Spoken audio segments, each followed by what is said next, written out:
सुप्रभात। कर्म फल का बंधन,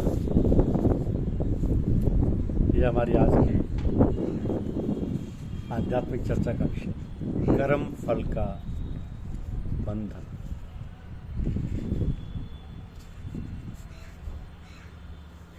कहते हैं कि कर्म तो शरीर के अस्तित्व के लिए अपेक्षित है और शरीर प्रकृति की सीमा में आता है, इसलिए प्रकृति को अपना कार्य करने दो। उसमें होने वाले कर्म किसी भी प्रकार के हों, उनसे कभी भी शांति नहीं मिलेगी। मनुष्य मन, वाणी और शरीर से शास्त्रानुकूल अथवा विपरीत जो कुछ भी करता है, उन कर्मों की सिद्धि में अधिष्ठान, कर्ता, करण, चेष्टाएं तथा दैव ही निहित होते, ये यथार्थ है। किंतु फिर भी वो अज्ञानवश शुद्ध स्वरूप आत्मा को कर्ता समझता है। यह आत्मा जो शरीर से पूर्णतः अलिप्त है, उससे अविद्या के कारण लिप्त समझ करके कहने लगता है कि ये कार्य मैंने किया, ये मेरा है, मैं बड़ा हूँ। इसी मैं के द्वारा कर्मफल का बंधन देखता है। तो जब मनुष्य इस असार संसार के घोर दुखों की चपेट में आता है या अनुभव करने लग जाता है, तब मनुष्य उस पर ब्रह्म की ओर उन्मुख होता है।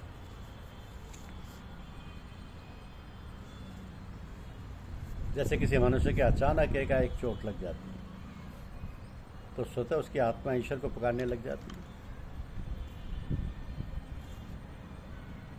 अगर आत्मा बलयुक्त है तब तो ज्ञान चेतना से शांति पाएगी, नहीं तो दुख देखकर रोता है। जो सतगुरु की शरण में है तो वो साधक अपने पूर्णत्व यानी गुरु तत्व में ही शरण लेता है। वो चेतन शक्ति जैसे संपूर्ण ब्रह्मांड, इसकी विशालता का अंत नहीं है, ऐसे विशाल ब्रह्मांड को अपनी अपरिमित उस चुंबकीय शक्ति के द्वारा सभी जड़ चेतन को यथा योग्य अपनी चेतन शक्ति से चलायमान किए हुए, तो इस विशालता को लिए हुए होने के कारण ही ब्रह्म कहलाता है। इस ब्रह्म में अनवरत रात दिन बहने वाली चेतन शक्ति ही गुरु तत्व है। इसी पर ब्रह्म चेतन शक्ति की अनुभूति के लिए पूर्व ऋषियों ने विशाल तप और साधना की और उन्होंने परम तत्व को जाना। उनके अनुभव की वाणी उपनिषद तथा श्रुतियों में अंकित है कि गुरु तत्व के द्वारा दो प्रकार की विद्याएं कही गई,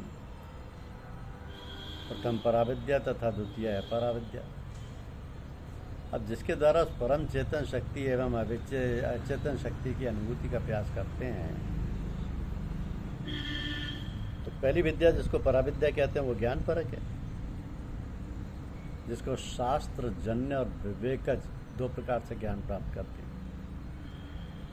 शास्त्र जन्य में शास्त्र से शब्द ब्रह्म का ज्ञान प्राप्त होता है, और विवेकज में विवेक से यानी विवेक द्वारा पर ब्रह्म का बोध प्राप्त होता है। किंतु शास्त्र से होने वाला ज्ञान एक दीपक के समान होता है और विवेक से उत्पन्न होने वाला ज्ञान सूर्य के समान है।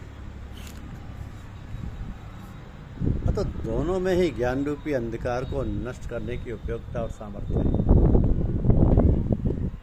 तो दोनों की सापेक्ष महत्ता स्पष्ट है। ऐसे ही पराविद्या कहती है,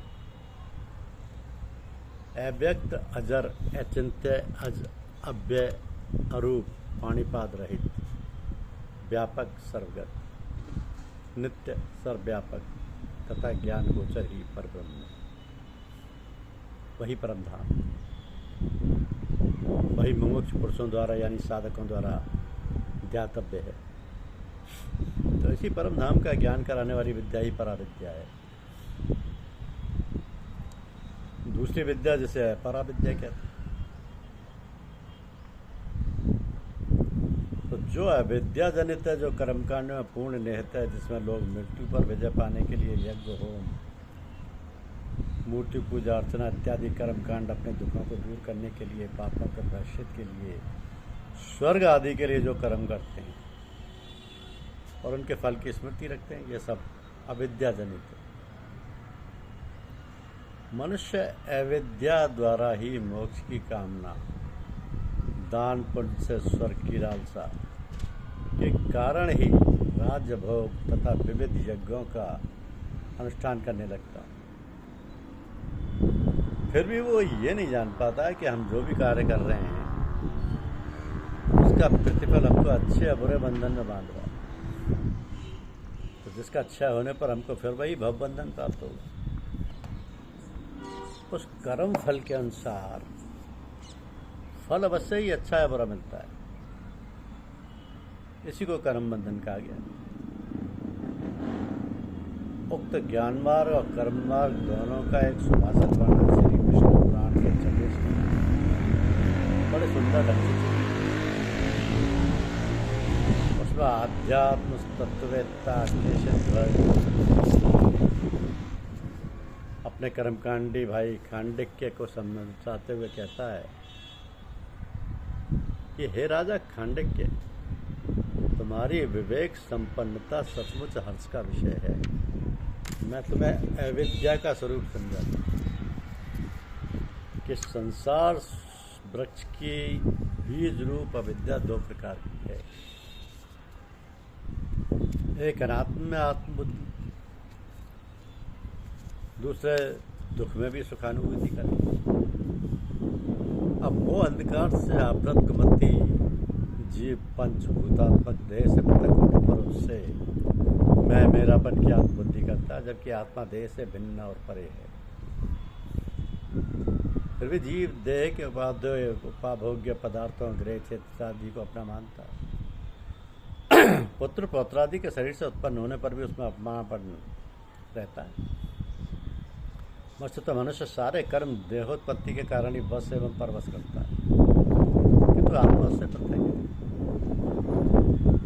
फिर भी ये सारे कर्म बंधन देह धारण के ही कारण है। आत्मा जब इस देह से संगत कर जाती है तब जन्म जन्मांतरों के वासना में धूल से आच्छादित हो जाती है। जो आत्मा सूक्ष्म से भी अति सूक्ष्म होती है, देह संगति से नीचे आ जाती है और पंच भौतिक शरीर से विलय कर लेती है। इस मोहग्रस्ता के परिणाम स्वरूप दुख में सुखानुभूति करता रहता है।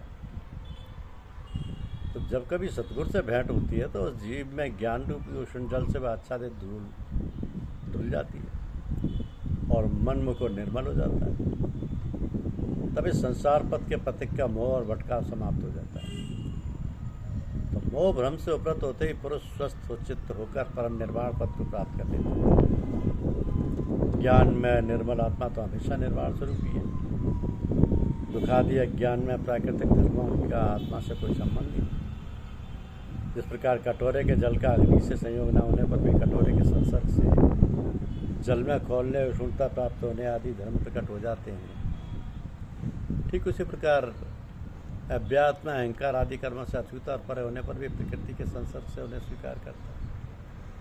यह मोह ममत्व अनात्म तथा निज में निजत्व बुद्धि अविद्या है। यह विद्या सभी क्लेशों की जननी है और इसे नष्ट करने के लिए एकमात्र उपाय योग है। इस योग के द्वारा ही मुनिजन ब्रह्मलीन होकर स्वयं आत्मजन से छूटने माने जाते हैं।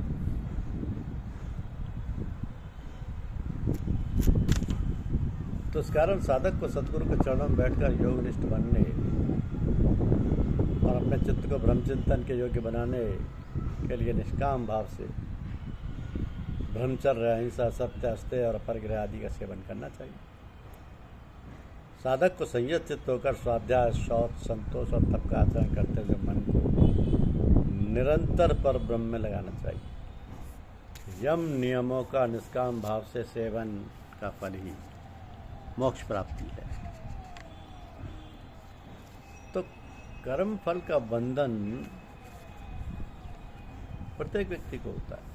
कर्म तो शरीर के अस्तित्व के लिए अपेक्षित है और शरीर प्रकृति की सीमा में आता है, इसलिए प्रकृति को अपना कार्य करने तो उसमें होने वाले किसी भी प्रकार के कर्म हों उनसे कभी शांति नहीं मिलेगी।